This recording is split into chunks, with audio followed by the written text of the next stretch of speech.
você vai pregar uma tumba onde não tem ninguém dentro.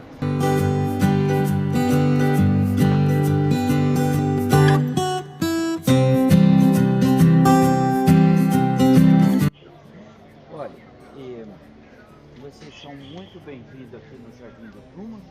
Esse lugar aqui encaixa-se muito bem no que está escrito no livro de Mateus, capítulo 27 e 28, no Evangelho de João 19 e 41, que fala que próximo da área de crucificação havia um jardim e um túmulo novo cavado na rocha.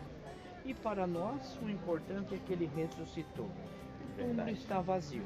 E nós sabemos que tem muitos túmulos aqui ao redor de Jerusalém, mas só um que ressuscitou e nos transformou, né? Verdade. E como eu sempre digo aqui para os brasileiros, não é necessário a gente chegar aqui em Jerusalém para saber que o túmulo ficou vazio, porque ele já nos salvou lá no Brasil. Verdade. Né? Olha, nós temos esse pé de romã aqui.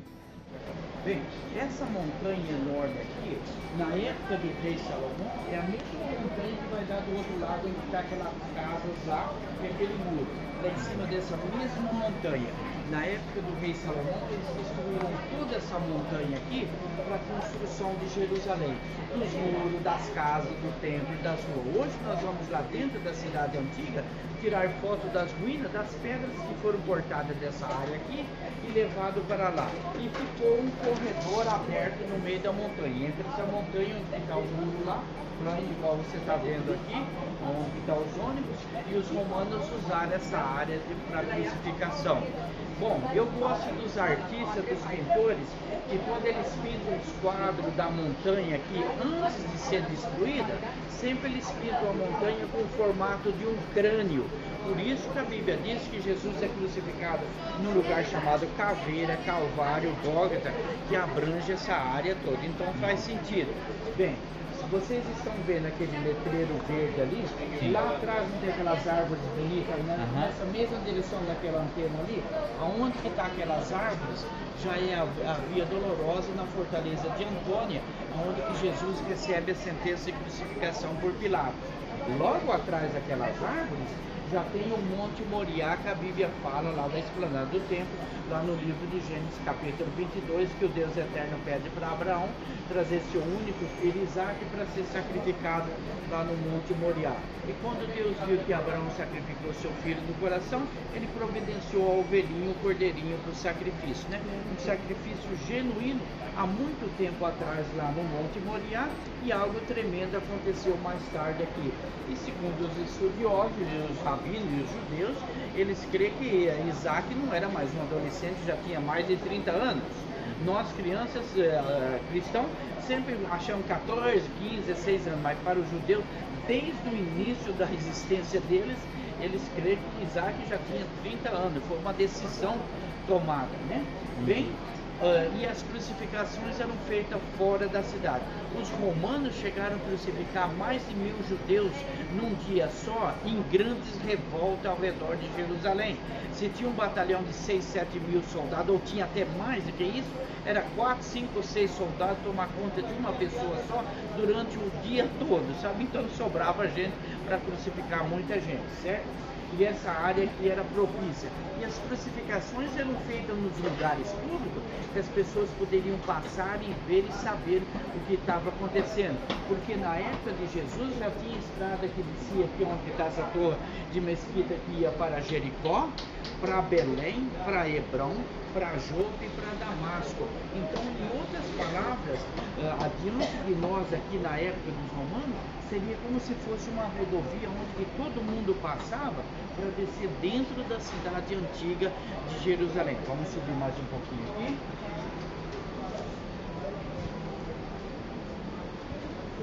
Então, olha, Jesus recebe lá a sentença de crucificação por Pilatos, sai para fora da cidade, fora do muro, é crucificado em algum lugar na nossa direção aqui, por volta das 9 da manhã. A Bíblia diz que as pessoas passavam em frente, zombavam, ria, chacoalhavam a cabeça, insultavam, porque era num lugar público, certo? Nos filmes sempre eles colocam Jesus e os dois ladrões lá em cima de uma montanha, num lugar muito alto, onde as pessoas não têm acesso nenhum, 3 cruzes bem bonitinho e tal. não é bem assim. Poderia ter sido sim um pequeno relevo, uma parte mais alta que foi colocado aqui, mas não como os filmes mostram. Lembra que as pessoas que eram apedrejadas é que ficavam numa posição mais elevada, muito alta, eles empurravam, jogavam pedra, os que estavam embaixo também jogavam e tal. Mas as pessoas crucificadas eram nos lugares públicos que eram, eles, os romanos, botavam no lugar que as pessoas estavam passando e poderiam olhar nos olhos da pessoa e ver o sofrimento que a pessoa estava passando para evitar outras crucificações. Então era um meio de alerta, certo? E essa área aqui era propícia. Tem alguns arqueologistas que creem que Estevão, que foi o primeiro mártir depois de Cristo, foi apedrejado bem próximo da onde que nós estamos aqui. Então muita coisa que a Bíblia e a história nos mostra aconteceu diante de nós aqui. Então ele é crucificado aqui por volta das 9 da manhã no Calvário, em algum lugar na nossa direção aqui.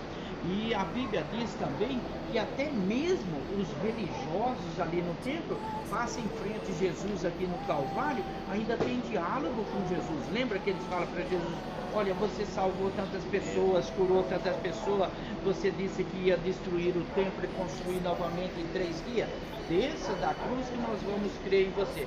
Para você ver que até no último momento que Jesus estava aqui na cruz, os religiosos ali no templo, que botaram lenha na fogueira em relação à crucificação de Jesus, eles tinham diálogo com Jesus, mas não tinha diálogo, não tinha comunhão como eu e você temos, não é mesmo? Eles falavam com Jesus e muitos eram até beneficiados com os milagres que Jesus fazia, mas poucos os que seguiam. Então você vê que eles tinham diálogo, mas não tinha comunhão, não é mesmo? E a gente vê no mundo cristão espalhado no mundo todo aí, tem muita gente que fala com Jesus, tem diálogo com ele, outros levantam de manhã pedindo coisa para Jesus, só para de pedir quando pega no sono, quando volta a dormir, né? Mas ter comunhão com ele é outra coisa, não é mesmo? A Bíblia diz que Jesus morre aqui na cruz 3 da tarde, lembra que é semana da Páscoa, e todos os animais que eram sacrificados ali no templo tinha que ser perfeito, não é mesmo? Nenhum dos ossos quebrado, nada. Por isso que a Bíblia diz que quando o nosso Salvador Jesus Cristo morre morte de cruz aqui no Calvário, nenhum dos seus ossos foram quebrados. Então, 3 da tarde lá no templo, o primeiro sacrifício, 3 da tarde aqui no Calvário, Jesus morre morte de cruz como Cordeiro de Deus para perdoar os nossos pecados e ressuscita para nos dar a vida eterna. Um sacrifício tão perfeito que é a única razão que nós estamos aqui. E a Bíblia diz que antes de dar o início do sábado, José de Arimateia, Nicodemos e as mulheres que ficaram por último aqui no Calvário, com a permissão de Pilatos, bem próximo daqui, retira o corpo de Jesus da cruz, passa por um jardim e chega num túmulo novo cavado na rocha, que nós vamos ver daqui a pouco. Se vocês tivessem vindo aqui há 117 anos atrás, aonde que nós estamos aqui, seria exatamente como mostra essa foto aqui, ó. Aonde que está esse camelo pastando aqui na foto, olha, é onde que está essa rodoviária atrás de nós aqui, né? Aí você já vê as mudanças. Se há 117 anos atrás era igual tá aqui aonde que nós estamos, imagine há mais de 2000 anos atrás. Essa montanha aqui, essa montanha que já passa aqui, ó. Tá vendo esse buraco escuro aqui? É aquela cisterna ali. Como eu disse, eles vieram cortando as pedras até destruir. Tinha plantações aqui. Antes de ter caído a última neve aqui em Jerusalém, nós tínhamos o formato dessa caveira aqui, que parecia os 2 olhos e o nariz. Mas com o decorrer dos anos foi afinando, desgastando, como você pode ver ali, e a última vez que caiu neve, desabou o formato dessa caveira, que era bem no meio da rocha ali. Você está vendo aquele poste de luz ali? Comece a olhar do início da montanha para dentro. Já tem aqueles capim seco lá, você já vai achar aquele primeiro buraco ali, né? É do início da montanha para dentro. É mais ou menos uns 2,5 metros do início da montanha para dentro, você encontra esse primeiro buraco. Era ali que tinha o formato dessa caveira, certo? Pode tirar foto, na foto você consegue localizar melhor, sabe?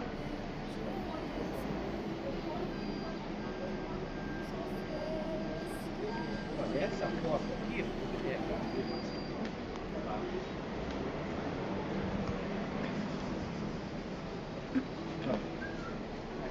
entender melhor. Esse buraco ali, aí você vai vindo aqui, ó. Olha, veja o formato aqui.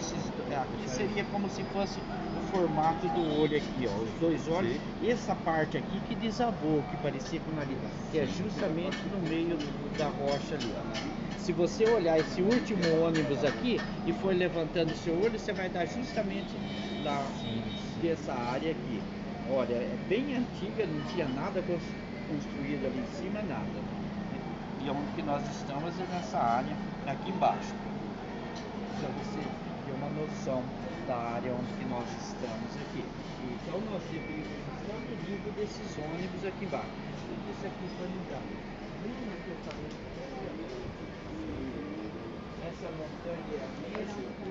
Se você olhar com cuidado lá, você vê que tem as casas e o muro e a rocha embaixo, né? Então isso aqui era tudo uma coisa só. Aí eles destruíram tudo aqui. E aqui embaixo, olha, no nível da rua, tem um túnel aqui que você caminha mais ou menos 200 metros debaixo da montanha, que eles tiravam pedras de boa qualidade para a construção do templo. E muitos dizem que pode ter sido até o túmulo de Salomão, por isso que chama-se a caverna de Salomão, então, que é bem ali, é aberto para visitar. Você paga, eu acho que 10 chacalim, é tudo iluminado, sabe? Debaixo daquela montanha, embaixo, ali no nível da rua, para você ter uma ideia de quantas coisas aconteceram. Para eles cavarem e fazer esse túmulo aqui embaixo, ali, eles tiveram que destruir a montanha em cima. Então, enfatiza tudo que nós estamos falando aqui. E se tem uma tradição, ele não pode provar 100%, mas tem algum ponto positivo. Você está vendo onde está essa casa com esse telhado vermelho ali? Do lado de cá ali tem uma grande caverna feita natural que, segundo os historiadores, dizem que as pessoas que estavam crucificadas aqui ou apedrejadas nessa área, se ia chegando o sábado, eles arrancavam e jogavam as pessoas dentro de um grande buraco ali e morria, porque se tivesse gente na cruz aqui e as pessoas passavam morrendo e não podia entrar no templo porque estava imundo, sabe? Então tem essas coisas. Se você olhar aqui com cuidado, com cuidado aqui, tá vendo essa partezinha aqui da foto aqui? Esse buraco aqui é do outro lado ali, certo? Essa casa é velha, essa aí é outra, né? Mas essa parte aqui, por isso que chama-se a Gruta de Jeremias, alguma coisa assim. Então tem esses pontos interessantes para observar no que passou aqui, nessa área aqui, né? E como eu disse para vocês, lá em João 19:41, fala que próximo da área de crucificação havia um jardim, nós vamos para o jardim.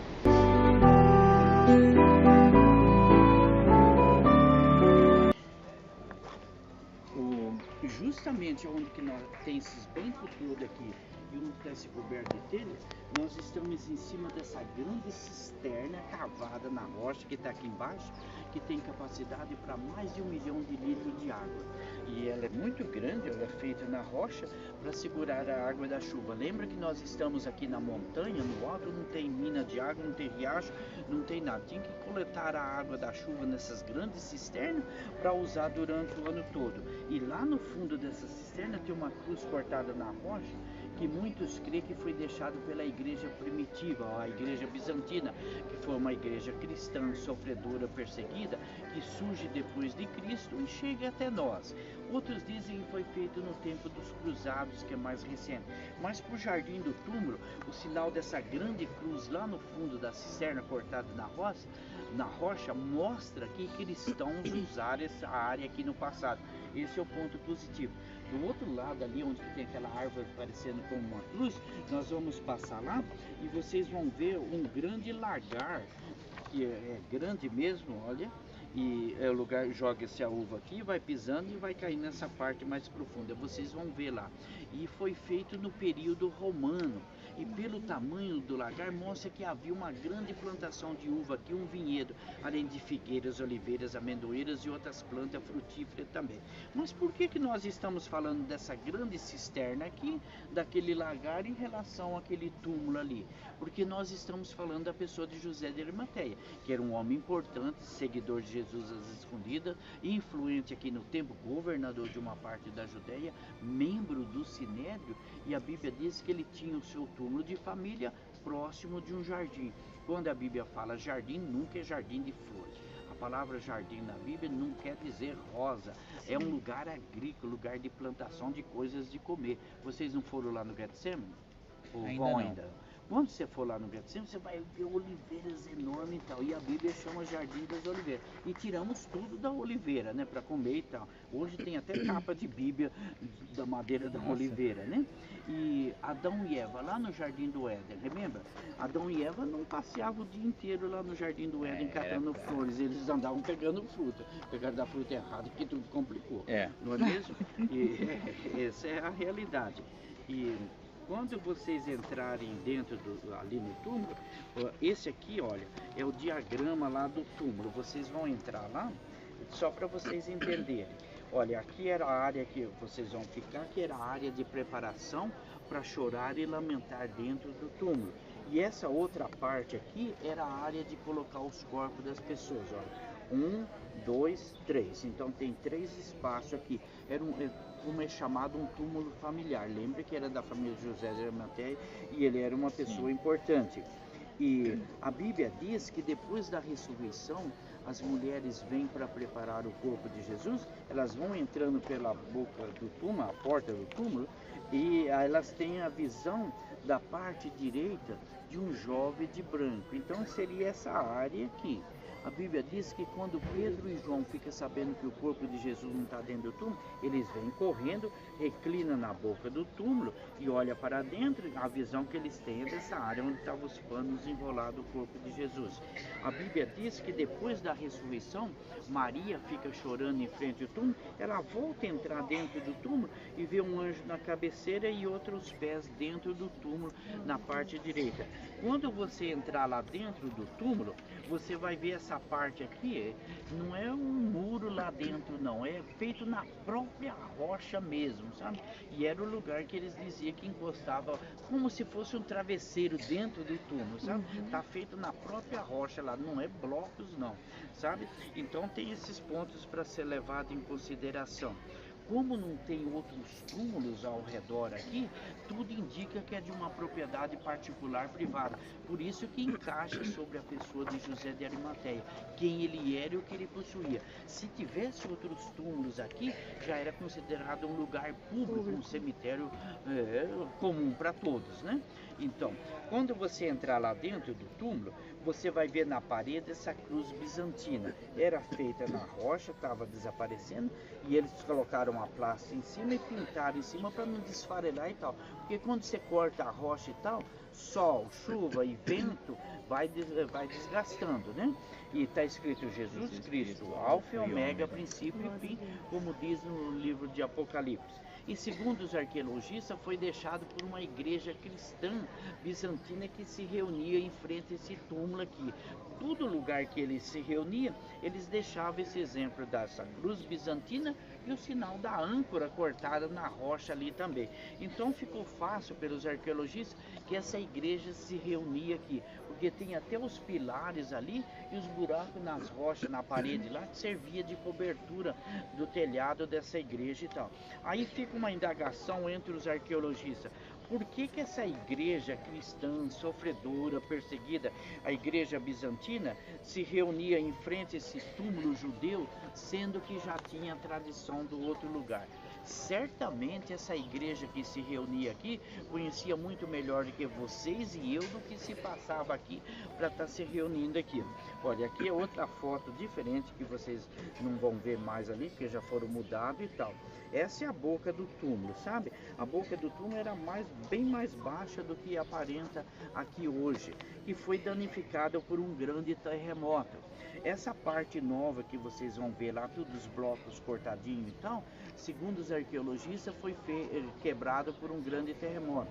Quando os arqueologistas estavam limpando esse túmulo aqui, essa parte aqui que está restaurada, as pedras estavam todas soltas, quebradas, eles tiraram a parte que estava caindo e colocaram essa parte nova. E a Bíblia diz que quando Jesus ressuscitou, não deu um grande terremoto, que até os santos que estavam nas catatumbas, elas quebraram e eles ressuscitaram e foram reconhecidos pelos seus familiares aqui em Jerusalém. Você vai ver lá também. Aqui até mesmo na foto, olha, mostra os trincos e rachaduras aqui, ó, vindo em direção à boca do túmulo, certo? Pode ser o que danificou essa parte. Segundo os arqueologistas, quando deu esse grande terremoto, esse túmulo já estava cavado, porque senão os trincos passavam e vinham embora do outro lado aqui. A abertura da boca do túmulo e o cavado lá dentro para esse trincamento, esse impacto. Então nós estamos vendo um versículo bíblico e olhando diante de nós também. Então tem esses pontos todo coisa. E vocês vão ver lá na frente também um murinho onde que ia girando a pedra, que esse túmulo aqui, a pedra era de rolar, não era de encaixar como o outro. Por isso que as mulheres estavam preocupadas, quem iria rolar a pedra da boca do túmulo. Mas a grande bênção, como já falamos, é que o túmulo está vazio. Ali embaixo, olha, é que dá o início dessa cisterna. Se não tiver grupos debaixo desse telhado aqui, você pode vir andando aqui e você vai dar exatamente ali onde que eu mostrei ali. Olha, essa escada aqui, olha, né? É aquela escada lá embaixo, tá vendo? Né? Isso. E esse buraquinho aqui é lá embaixo. E o buraco da cisterna não é maior do que esse aqui. Depois é que vai afundando toda aquela área todinha lá, que é para poder cobrir, para não ter evaporação na época do calor e tal. Então, por isso que muitos lugares tem cisterna coberta a pedra como está lá embaixo, e terra e coisas vêm por cima, o pessoal anda e nunca sabe o que está ali embaixo e tal. Foi o que aconteceu na descoberta desse túmulo aqui. Os camponeses, pessoas que plantavam nessa área aqui, estavam procurando cisterna como essa aqui. E porque ali você vê aqui a parte alta, aqui embaixo, estava todo soterrado. Aí pelos cortes da montanha e tal, eles começaram a observar que alguma coisa aconteceu nessa área. Aí eles começaram a limpar e tal, e que surgiu esse túmulo aqui, que no início, olha, era igual tá mostrando aqui, olha. Aqui tá a boca do túmulo, aqui, certo? E aqui as pessoas desciam por essa entrada aqui. Esses buracos aqui você vai ver lá e tal. Então foi que quando eles começaram a limpar, ó, lembra que tudo isso aqui era a terra onde que nós estamos aqui. Aí eles descem por aqui e acharam esse túmulo, começaram a limpar na intenção de achar uma cisterna. Aí descobriram que era um túmulo e começaram as pesquisas sobre esse túmulo aqui. O início da cisterna está lá, ó. Para você ver quantas mudanças ocorreu aqui, aonde que tem os bancos ali, que é o nível todo do terreno aqui, certo?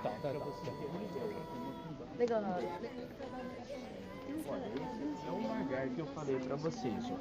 Aquele muro ali, não, aquilo ali é decoração que os ingleses fizeram quando começaram as pesquisas aqui. Mas isso aqui, sim, esse lagar aqui é original mesmo, só foi modificada a beirada em cima que desabou e tal. Mas ele é um lagar grande que várias pessoas podem pisar a uva aqui e o suco vai caindo naquela parte ali, certo? E lembra que tanto o vinho como a uva era uma das primícias oferecidas no templo, que era fruto da terra prometida também, como é até o dia de hoje, né? Então, ficou fácil também para eles identificar que esse lagar aqui era da época dos romanos, porque quando os romanos dominavam a terra aqui, todos os lagares que eram feitos naquela época, nem os políticos, né? Toma posse e começa a construir as coisas de acordo com o comando dele. E é parecido como se fosse um peixe. Depois você olha de lá e tal, olha, é parecido como um peixe e tal. Então mostra que havia essa grande plantação de uva nessa área aqui. E esse túmulo que vocês estão vendo aqui, vamos passar do outro lado ali. Olha, daqui de cima vocês podem tirar fotos, até chegar naquele vaso de flor lá embaixo, grandão lá, você pode tirar foto e tal. Dali pra lá você não tira mais, que eles vão ver na câmera e vão parar e tal, certo? Olha, então, olha, veja, um túmulo grande, olha, veja aquela parte que eu falei para vocês do terremoto que foi danificado, e dentro daqueles vasos lá você vê os trincos e rachaduras lá, e do lado de cá não tem, né? Então tudo isso indica. Então a boca desse túmulo era bem mais baixa do que aparenta, porque foi danificado por esse grande terremoto. E sempre que eles cavavam um túmulo grande, familiar como esse aqui, a boca do túmulo era baixinha, que você tinha que reclinar como uma questão de respeito para entrar dentro. Por isso que a Bíblia diz que Pedro e João reclinam para entrar dentro do túmulo, certo? Então tem esses pontos interessantes. Aonde que está aquele vaso lá, aqueles buracos lá em cima, não ali da janelinha de respiração, do outro lado ali, fazia parte dos arcos que tinha cobertura aqui nessa igreja. Nunca foi encontrado a pedra que tampava a boca desse túmulo. Tem essa pedra aqui atrás, olha, se você multiplicar por 5 vezes é o tamanho exato para cobrir a boca do túmulo. Lá na frente você vai ver aquela canaleta onde que girava a pedra, ela é reclinada nessa direção. E aonde que está aqueles 2 vasos lá, você vai ver também o lugar que a pedra encosta, cortado na própria rocha. Então, aonde que eles estão pisando ali é rocha mesmo, e a mesma rocha construída esse túmulo aqui. E é um túmulo grande que tem espaço para colocar 3 corpos lá dentro. E a Bíblia diz que Jesus seria humilhado, castigado, rejeitado, mas ele teria um sepultamento como fosse de uma pessoa digna, não é mesmo?